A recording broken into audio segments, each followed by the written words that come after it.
بسم الآب والابن والروح القدس الإله الواحد آمين. اللهم اجعلنا مستحقين نقول بالشكر أبانا الذي في السماوات يتقدس اسمك يأتي ملكوت لتكن مشيئتك كما في السماء كذلك على الأرض. خبزنا الذي الغد أعطينا اليوم اغفر لنا ذنوبنا كما نغفر نحن أيضا المذنبين إلينا لا تدخلنا في تجربة لكن نجينا من الشرير بالمسيح يسوع ربنا لأن لك الملك والقوة والمجد إلى الأبد آمين.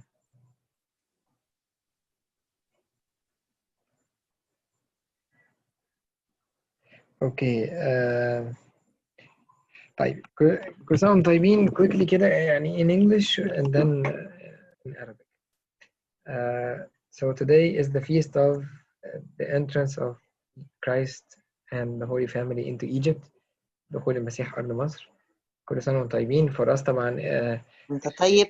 it has طبعا it has a special taste for us because on this day Christ put the seed of faith in Egypt, and this seed has been growing and bringing fruit ever since. And while يعني we should طبعا celebrate this feast in a spiritual manner, not just in a patriotic or national manner. يعني صحيح we're proud that we're Egyptians, but the work of Christ even goes beyond that. It goes to the spiritual side. So everyone should celebrate this feast, whether you're Egyptian or not, as we're gonna see. That this day has a great meaning, and it was in the mind of God before He created the world. It was part of the plan for salvation since the very beginning. So in order to take a look at what God had planned and why Egypt and what does Egypt mean, and again we're talking here from a spiritual spiritual side, not just patriotic. Of course طبعا for us as Coptic people, we whether we're born in Egypt or not, for us we celebrate today a special celebration because Christ came to us and blessed the land and blessed the church and blessed the people. And you know, this blessing was clear in the following ages. For example, if you look at the map of North Africa and you see that when the Arab invasions came and it wiped out all the Christian faith from the North Africa countries, you would expect that the first country to be hit by that is Egypt. It's the closest, right? But then you see that Egypt is the only one that retained the Christian faith up until today. And you see that the Church of Egypt is the one that brought monasticism to the world. It brought lots of high level of spirituality to the rest of the Christian world. It brought numbers of martyrs that even historians say that if you put the martyrs of Egypt on one side of a scale and you put all the martyrs of the world in the other scale, the side of Egypt would be heavier. That means that Egypt offered martyrs more than everyone in the world. So again, all this is a fruit of the seed that Christ put when He came and blessed the land. And it was planned that He would pass through specific areas that He knows. And He went to مثلا Goshen, where the people in the Old Testament used to stay. And then He passed by the place of Wadi Natrun, and then went to the middle of Egypt, like the prophecy says, to establish a temple there, or an altar, sorry, not a temple, an altar.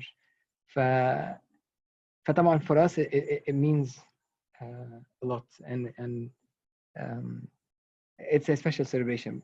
But in general, for every Christian person, let's see why God had planned to come down to Egypt, and it was even prophesied since the very long time before.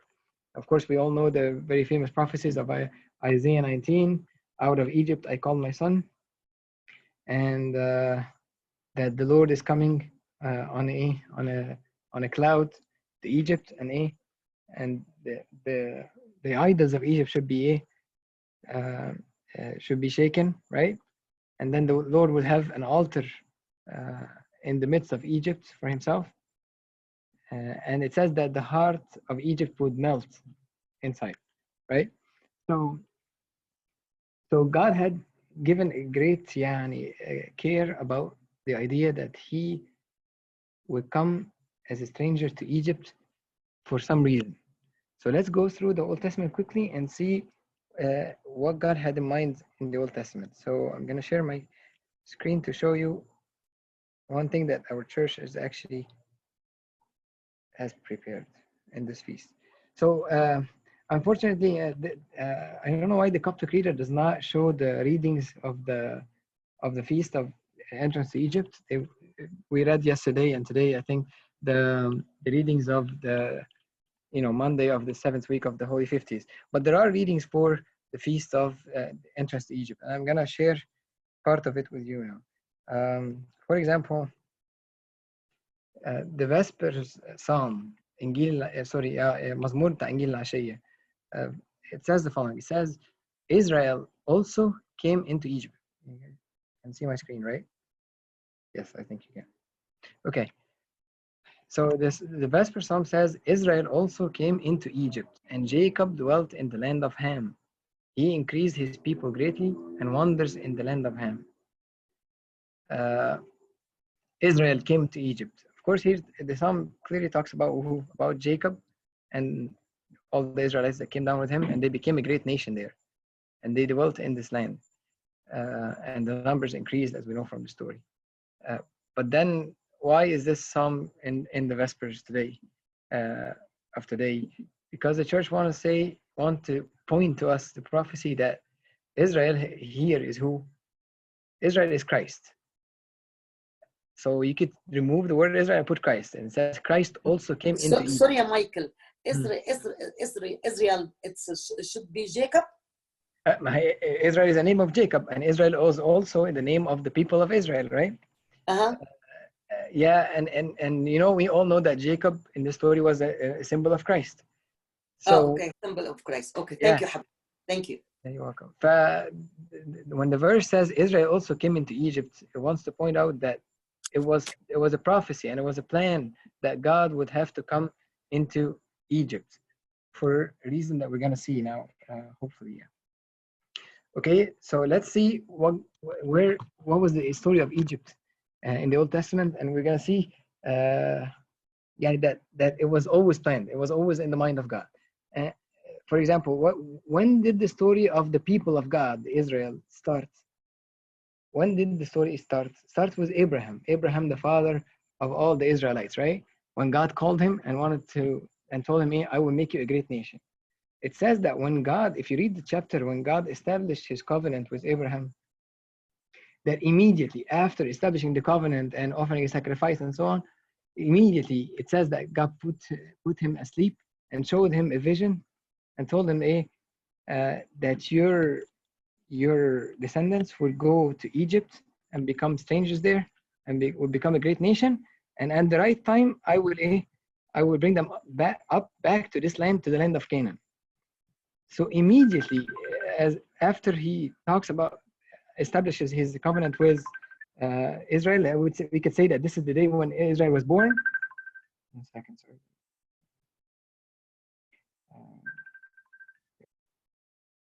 It says that immediately after this, the people of Israel, after Israel was born that day, God told Abraham that your son Israel will be a stranger in Egypt, and we see this happening with every father after that. Isaac also, and Abraham himself. There was a famine, and he went as a stranger to Egypt for seeking peace, to be saved. And Isaac as well went to Egypt and was a stranger.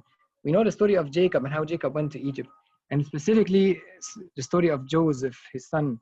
And Joseph was a very clear symbol of Christ that came down to Egypt. And let's remember, so what did Joseph do to Egypt? Joseph was a great event that happened into Egypt, because Joseph saved Egypt from the famine. And Joseph also is the one. How did he save Egypt from the famine? He collected a wheat, right? Amh. So, and amh طبعا, of course, is what they used to make bread. So Joseph brought to Egypt the wheat, and then if you read the story from Matthew, which actually Matthew focuses a lot on the Old Testament and the prophecies, you see that Matthew, right after he tells the story of the Nativity, when Jesus was born, immediately, although it probably took some time, but immediately he mentions after that the angel came to Joseph and told him, go take the child and flee to Egypt, as if he's trying to fulfill the prophecy that right after the son is born, he has to go to Egypt and become strangers there and seeking to be saved, or seeking to be to grow. So so the story of Joseph that brought the wheat to Egypt was also, it reminds us of the other Joseph of the New Testament, that came down to Egypt. And by the way, they were both called Joseph, son of Jacob. Even Joseph, the carpenter, was called the son of Jacob as well, right?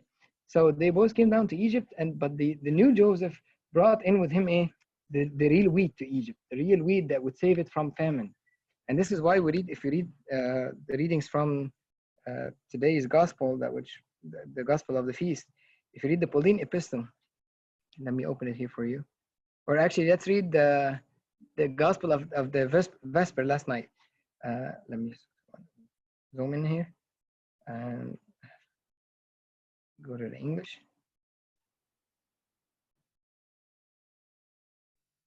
The church chooses which part to read last night. It says in verse 14. So the gospel tells the story of when Jesus came and lived in Nazareth in Galilee, and then it mentions this prophecy in the land. In verse 15, it says, "The land of Zabulun and the land of Naphtali, by the way of the sea beyond the Jordan, Galilee of the Gentiles. The people who sat in darkness have seen a great light, and upon those who sat in the region and shadow of death, light has dawned." اللي هي بالعربي: الشعب الجالس في الظلمة أبصر نورا عظيما، الجالسون في كرة الموت وظلاله أشرق عليهم نور. So, the church wants to tell us what is the celebration today? We're celebrating that the true bread of life, that was symbolized by the story of Joseph that came to Egypt with the bread and wheat, right? Is actually Christ. We're celebrating Christ, the light that shone upon those who were in darkness, the Gentiles. That were, as we also read, if we read the Pauline epistle, that tells us that the Gentiles were living in darkness and they did not have a God and they were away from God. But because of the mercy of God, God has visited them and made out of them a people for himself. So we remember the prophecy of Isaiah 19, blessed be my people, Egypt. Egypt here was a symbol of the Gentiles who lived in darkness. And actually, specifically, Egypt used to remind us of the people who were, resisting God. But then when God visited them, they were changed. They were changed to be a people for God. God made a people for himself out of Egypt who was resisting, who was in darkness, who used to worship idols or used to not follow God. So the celebration today, first of all, is that the light that came to shine upon those who were in darkness, and also that the true bread of life that saved us from the famine. Of course, here is spiritual famine, and the spiritual bread, Christ, came and saved us who were in darkness, right? طيب حاجة كمان. We see in the story of Moses, who was sent to Egypt to take back out Israel out of Egypt to the land of Canaan. Of course, the land of Canaan resembles what? Resembles heaven.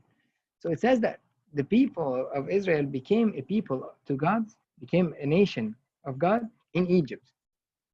And it was part of the plan of God, that Jacob and his family, leave and Canaan and come to Egypt to be as strangers and become a people of God there.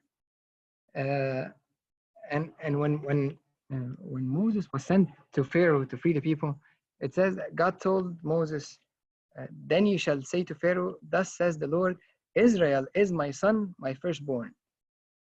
So again, Israel here is also a symbol of who? Of Christ, who is the firstborn of God, right? Uh, so the whole idea is that it was planned in the mind of God that the firstborn, who was Christ, who was a symbol of Christ, has to go to Egypt to do a specific work there, to shine light upon those who are in darkness, and also to uh, change the Egyptians. It was always repeated in the Bible, specifically about Egyptians, that God wanted the Egyptians to know that the Lord is God. That God did all these miracles in Egypt so that the Egyptians would know that the Lord is God. Of course, Egyptians here could mean Egyptians in the literal meaning, and it also means those who were away from God, those who were in darkness, those who were resisting. God wanted those people. Now, and in Christ, so in conclusion, Christ came down to Egypt uh, and lived there as a stranger, and made out of the Egyptians a people for himself, and made in Egypt an altar for himself. Of course, and the altar is only in Jerusalem, right? But then we see that Jerusalem, which was supposed to be the city of peace, this is what it means, did not accept Christ. And Christ came to Egypt and made for himself an altar there. So Egypt, who used to be rejecting, who used to be against God, is now a place for the people of God, and is now a place for his altar to his name. So this is يعني كده a short walk in the Old Testament. But how do we celebrate this feast best spiritually? It's not enough to be بس only proud because we were Egyptians and Christ came and blessed Egypt. This is طبعا part of the celebration. But spiritually, what happened when Christ entered Egypt? It says in history, and it says in the prophecy actually, that the idols of Egypt fell. The idols of Egypt were shaken, like Isaiah says. So in celebrating this feast, we should ask ourselves, when Christ comes to visit me while I was away, while I was in darkness, first thing that should happen is the idols that I have inside should fall. Every one of us could have one type of idol, an idol that the person worships, the person cares about the most in his life. Lots of idols. Some people worship money, some people worship pleasure, some people worship themselves. There are idols, right? أصنام في حياتنا. فالأصنام وقعت لما دخل المسيح. دي حاجة تانية نفتكرها إن Christ showed us that it's okay to flee evil, to flee from evil, and did not resist. And we should learn this in our lives, and we should sometimes learn how to flee from evil. كل سنة وانتم طيبين. هي الموضوع بتاع مصر ده مش موضوع صغير. It's not a small topic. It's actually throughout the Bible. It's a full research. This is just كده an appetite for those who wants to see what the economy of God. What does Egypt mean in the economy of salvation? طيب نقول بالعربي بسرعة كده. مايكل ممكن أقول حاجة لو سمحت؟ اتفضلي. نعم. قبل ما أنسى، بص هو 2 days ago كان أبونا إيرون كانت رسم فول ديكن، وبكرة كانت رسم البريست بتاعنا، فتبقى حلوة مننا إن إحنا نقول له هابي أوردونيشن، وكل واحد يبعت له زي كارد زي كلمة كده. فأنا حبيت أقول رأيي بس. لا طبعا دي مناسبة جميلة. طيب نقول التأمل بالعربي بسرعة وبعدها نقول لأبونا كل سنة وانتم طيب. ثانك يو حبيبي. ثانك يو. طيب كل سنة وانتم طيبين. عيد دخول المسيح أرض مصر. هي باختصار العيد ده طبعا يخصنا كمصريين بطعم خاص، له معنى خاص عننا، لأن طبعا المسيح بارك أرض مصر وحط فيها بذرة الإيمان في زيارته. انما طبعا احنا مش عايزين نحتفل او نتكلم على العيد ده بس بمنظور قومي، من ناحيه قوميه، او من ناحيه ان احنا بس كانه خاص بس بالمصريين اللي موجودين في مصر. هو له طعم مخصوص عند المصريين طبعا، وعند الاباط عموما والكنيسه القبطيه. لكن لكن كمان عايزين نفهم العيد بالمعنى الروحي، بالمعنى الروحي بتاعه، لأن موضوع مصر ده كان في ذهن ربنا من العهد القديم وفي خطة الخلاص من الأول. وأنا النهارده طبعا يعني زي ما حاولت في الإنجليزي كده مش هينفع نغطي كل قصة مصر، لأن ده بحث كبير خالص. معنى مصر في الإنجيل ومعناها في تدبير ربنا واهتمامه جدا بمصر وإن المصريين يعرفوا من هو الرب. إنما طبعا احتفالنا يعني جزء منه جميل جدا، إن إحنا كمصريين شفنا البذرة اللي المسيح زرعها عملت إيه، شفنا الإيمان في مصر كان عامل إزاي.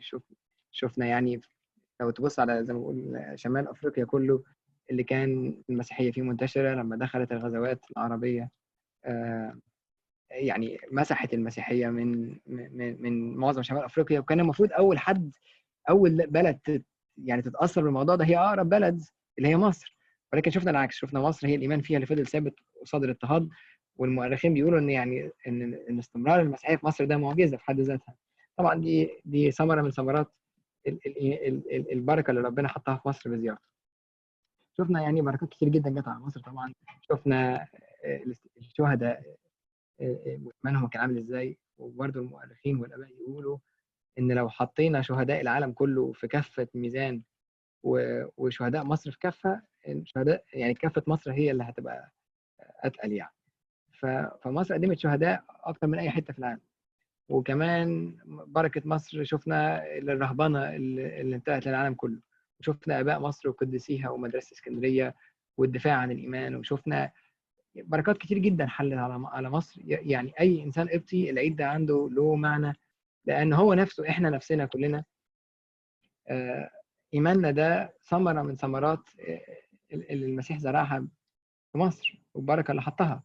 إيماننا اللي استلمناه من آبائنا ومن أجدادنا، اللي كان المفروض حسب المقاييس البشرية ما يبقاش فيه خالص مسيحية توصل لنا في مصر أو في الكنيسة القبطية، لكن ربنا حفظه لينا ببركة مخصوصة.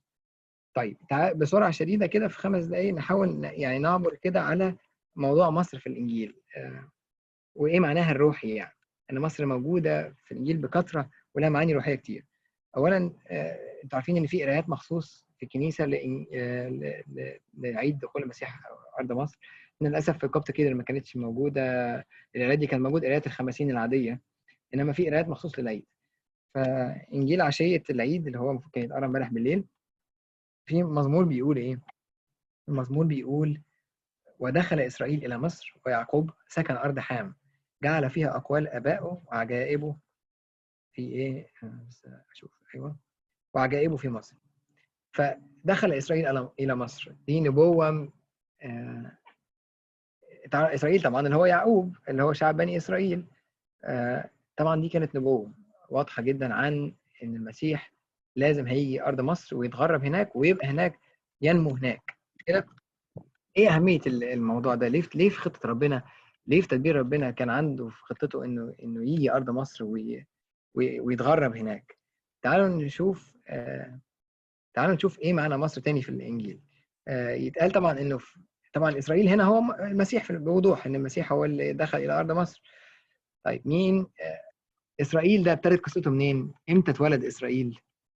امتى اتولد شعب بني اسرائيل؟ من ايام ابراهيم ابو كل بني اسرائيل.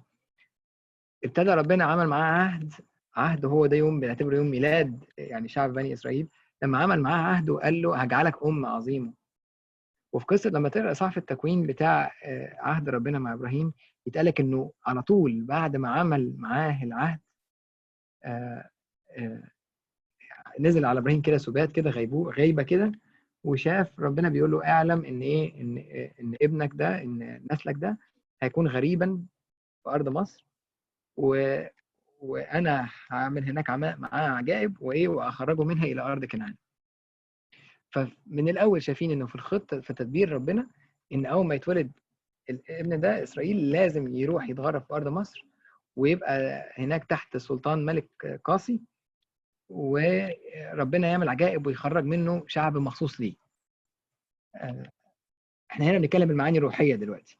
طبعا احنا عارفين ان فرعون مصر الملك القاسي ما هو الا رمز للشيطان، وازاي ان ربنا عمل عجائب ضده وخلص شعبه من سلطان الملك الظالم ده، مش كده؟ كل دي معاني روحيه على اللي ربنا عمله في مصر. يبقى مصر تصبح هنا ايه؟ مصر زي ما هنشوف مثلا في انجيل العشيه بتاع امبارح اللي المفروض يتقرا في العيد، بيتكلم عن قصه المسيح لما جه سكن في الناصره. مش بيتكلم على مصر، بيتكلم على الناصره في الجليل. فالانجيل بيتقرا عشان مخصوص النبوه بتاعت اشعياء اللي هي من ايه 14 بيقول: لكي يتم ما قيل باشعياء النبي القائل: ارض زبولون وارض نفتاليم طريق البحر عبر الاردن جليل الامم، الشعب الجالس في الظلمه ابصر نورا عظيما، الجالسون في كوره الموت وظلاله اشرق عليهم نور. يبقى مصر هنا بتمثل ايه؟ مصر بتمثل الامم اللي كانوا عايشين في الظلمه وظلال الموت، وبعدين تحنن ربنا عليهم واشرق عليهم نور، وكان ليهم خلاص بالطريقه دي. فدايما مصر في الانجيل وضعها كده، ان هي كانت المكان اللي كان تحت سلطان ملك ظالم، وان تغرب فيه ولاد ربنا، تغرب فيه، وربنا رتب انه يعمل عجائب ويشرق بنوره على هذا المكان، ويطلع لنفسه من هذا المكان شعب خاص بيه يطلع بيه على ارض كنعان اللي هو السماء طبعا. وشفنا الكلام ده في قصص ناس كتير، يعني شفنا الانجيل، شفنا يعقوب ابراهيم نفسه لما اتغرب في ارض مصر، وشفنا اسحاق لما برضه حصل مجاعه واتغرب في ارض مصر. يعقوب اللي نزل بعد يوسف، قصه يوسف ايه اللي حصل فيها؟ يوسف جه ملك مصر على مصر وانقذ مصر من المجاعه. انقذ مصر من المجاعه ازاي؟ بانه جاب لها القمح. فلما شفنا في العهد الجديد بقى في تدبير ربنا، كل طبعا يوسف رمز شهير للمسيح، فشفنا يوسف الجديد اللي في العهد الجديد، يوسف النجار اللي نزل مصر ومعاه الخلاص ومعاه القمح الحقيقي، خبز الحياة اللي هو المسيح، اللي هو ده النور اللي أشرق على الجالسين في الظلم. ف يعني ربنا كان مع الشعب بني إسرائيل في مصر في العهد، هو ده النور اللي أشرق اللي كان سبب خلاص. وشفنا ان يعني انا جايب ايات، حاولت اجيب ايات من العهد القديم بتبين ان لما ربنا بيتكلم على اسرائيل في مصر بيتكلم عن المسيح وبيتكلم على شعبه. يعني مثلا شفنا موسى لما ربنا بعته لفرعون قال له هكذا تقول لفرعون هكذا يقول الرب: اسرائيل ابني البكر. اسرائيل كله الشعب ابني البكر اللي هو المسيح، اللي جه وعمل مننا احنا يعني شعب خاص بيه، وبقينا احنا ايه في المسيح ابناء كنيسه افكار غير في العهد الجديد. ف وشفنا ان ربنا قال لموسى انا هصنع احكاما بكل الهه المصريين.